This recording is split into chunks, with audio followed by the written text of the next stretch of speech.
nous faisons bonne notre expérience en Haïti, côté que nous sortis avec un goût amer de l'expérience, un sentiment d'échec. Malgré un peu d'efforts qui est capable de déployer, après un certain temps, on rend compte que tout effort ça le devient ne va quitter trace dans la société. Mais CNEH, son expérience qui quitte trace, et c'est ça qui fait moi fier de l'organisation. Je crois que jeunesse est un exemple et résilience ça un bel mot, mais je crois que nous-mêmes, il paraît que dans le stade de mot pour nous mettons en pratique. Mais CNEH, essayer de faire un outil historique de CNEH sans pas un historien et essayer de faire de mémoire avec une mémoire qui parfois faille. Le mouvement du peuple haïtien pour arriver pour asseoir la démocratie en Haïti. Ça m'a dit là, il y a quelqu'un de nous qui n'est capable de pas connaître parce que les gens qui sont passés qui pas fait oui. Il y a deux pétitions qui ont circulé dans Port-au-Prince. Et il arrive que une pétition qui t'a demandé pour 3 jours de deuil pour 3 écoliers bonaïves que des fusées dans la manifestation. Donc ça veut dire que c'est là que sortit. L'éducation est l'âme la plus puissante au monde. Elle est encore perçue comme étant un passeport vers l'avenir, dixit Nelson Mandela. Conscient de l'importance de l'éducation pour l'avenir d'un pays, le progrès économique et social des camarades de la CNEH à Léogane, le 13 avril 1986, de constituer la Confédération nationale des éducateurs et éducatrices d'Haïti. Exactement 40 ans de lutte, de combat acharné pour une éducation de qualité, une éducation accessible à tous et à toutes. Dans le cadre des luttes de la CNEH, les travailleurs et travailleuses de l'éducation ont eu beaucoup d'acquis, comme par exemple la question de la sécurité sociale, qui a été un tabou pour le monde éducatif en Haïti. Je tiens d'abord à saluer le courage de ceux et celles qui ont été sur les fonds baptismaux de la CNEH. Je parle par exemple du professeur Micha Gaillard, Anthony Barbier, Mireille Pérodin, Jean Lavaux Frédéric, etc. Merci camarades pour vos efforts pour mettre sur pied une organisation capable de défendre les intérêts légitimes des travailleurs et travailleuses du secteur de l'éducation. Je salue encore la CNEH parce que la CNEH est une organisation démocratique. Une organisation démocratique dans un pays où ceux et celles qui parlent de la démocratie sont d'abord des dictateurs et n'ont rien à voir avec la démocratie. Des gens qui dirigent des organisations de la société civile, qui critiquent des élections alors que dans leurs organisations, ils n'ont jamais organisé des élections. J'ai déjà participé à plusieurs congrès de la CNEH et des congrès réguliers. Bravo, bravo encore. Du 13 mars 1986 au 13 mars 2026, 40 ans. 40 ans de bons combats. 40 ans de combat pour que les enfants de ce pays aient l'accès à l'éducation. Monsieur le ministre de l'Éducation nationale, de la formation professionnelle, vous qui êtes là, la bataille de la CNEH s'articule toujours autour de 2 axes principaux. L'accès à l'éducation et une éducation de qualité. Si des efforts ont été réalisés pour l'accès à l'éducation, mais en ce qui a trait à l'éducation de qualité, l'État haïtien n'a rien fait depuis 1986. Chers membres de la CNEH, je ne suis pas ici seulement en tant que ministre de l'Éducation nationale, mais en tant que collègue et partenaire. Je connais les conditions dans lesquelles vous travaillez.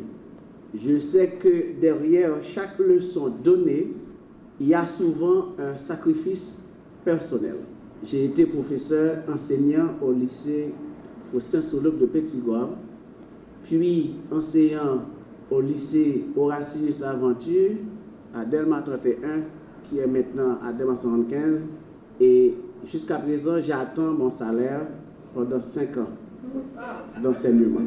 C'est pour vous dire que je comprends votre situation et que je suis venu ici avec un sentiment de fierté d'une part, et comme le grand monsieur vient de le dire, vous m'avez fait l'honneur de participer à cette grande célébration, et moi aussi je vous fais l'honneur aussi de participer avec vous, de fêter avec vous.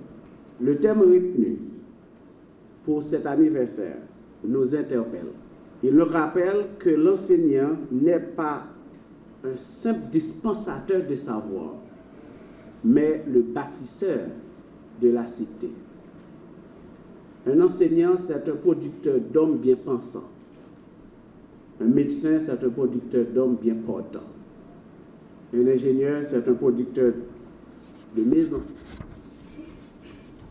Un agronome, c'est un producteur de plantes, de tout et de tout. Durant ces 40 années, avec d'autres, bien sûr, la CNEH a mené le combat pour l'amélioration de la condition enseignante. La corporation en est sortie renforcée. Et elle a fait des acquis que personne ne pourra lui enlever. Au contraire, la lutte pour en gagner d'autres demeure légitime.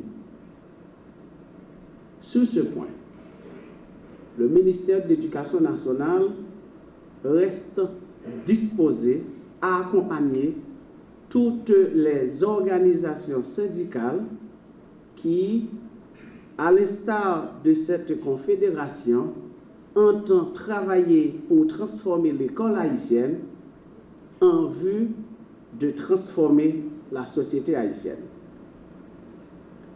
À scruter les positions défendues durant ces 40 années, il importe de reconnaître que pour la CNEH, l'école n'est pas un cheval de Troie que certains utilisent pour arriver à des fins inavouables.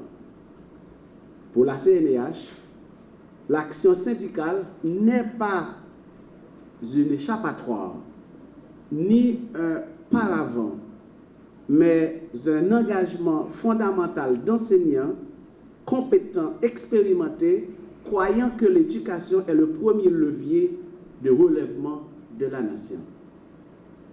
Aujourd'hui, en tant que ministre de l'Éducation nationale, c'est un honneur, comme je viens de le dire, et un devoir pour moi de saluer les 4 décennies d'engagement indéfectible de la CNEH au service de l'école haïtienne.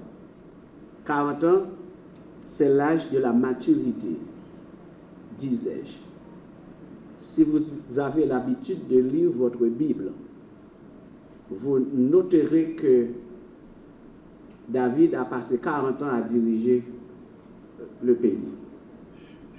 Le roi Salomon a passé 40 ans à diriger le pays. Le peuple d'Israël a passé 40 ans dans le désert. Jésus a passé 40 jours dans le désert. Les États-Unis ont pris 40 ans pour arriver à avoir un président noir au pouvoir, après la lutte de Martin Luther King. Et il y a plein d'autres exemples que je pourrais vous donner de ce chiffre mystique qui est 40. Plus près de nous, nous avons passé 40 ans dans la souffrance après la chute de Jean-Claude Duvalier, 1986-2026. Donc aujourd'hui, quand on parle de 40 ans de la CNEH, ce n'est pas une mince affaire. 40 ans d'engagement, 40 ans de lutte, 40 années de résistance et surtout 40 années d'espoir. 40 ans nous séparent du rendez-vous historique du 13 avril à l'Érogan, où des enseignantes et enseignants venus de tous les départements du pays ont décidé de s'unir pour défendre et promouvoir une éducation de qualité. Dès ses premières années, la CNEH a compris qu'il ne peut y avoir une véritable démocratie sans un état de droit. Elle s'est donc donnée pour mission de défendre les droits et les intérêts des enseignants, de promouvoir une éducation de qualité, et quelques années plus tard, on a ajouté une éducation publique de qualité, et lutter pour un état de droit et la justice sociale. Ce sont là les 3 missions de la CNEH. Depuis lors, la CNEH s'est imposée comme une voix forte, courageuse et incontournable dans le paysage éducatif d'Haïti et dans le paysage sociopolitique d'Haïti. Dès 1987, nous avons lancé les premières grandes négociations avec l'État haïtien sur la condition enseignante, statut des enseignants, formation initiale et continue, recrutement, salaire décent, avantages sociaux, modernisation des curricula, des programmes adaptés aux défis nationaux et ensuite environnement de travail sécuritaire. Nous avons signé avec le ministre Patrice Dalancourt, membre fondateur d'ailleurs de la CNEH, la première grande convention entre un gouvernement haïtien et un syndicat d'enseignants.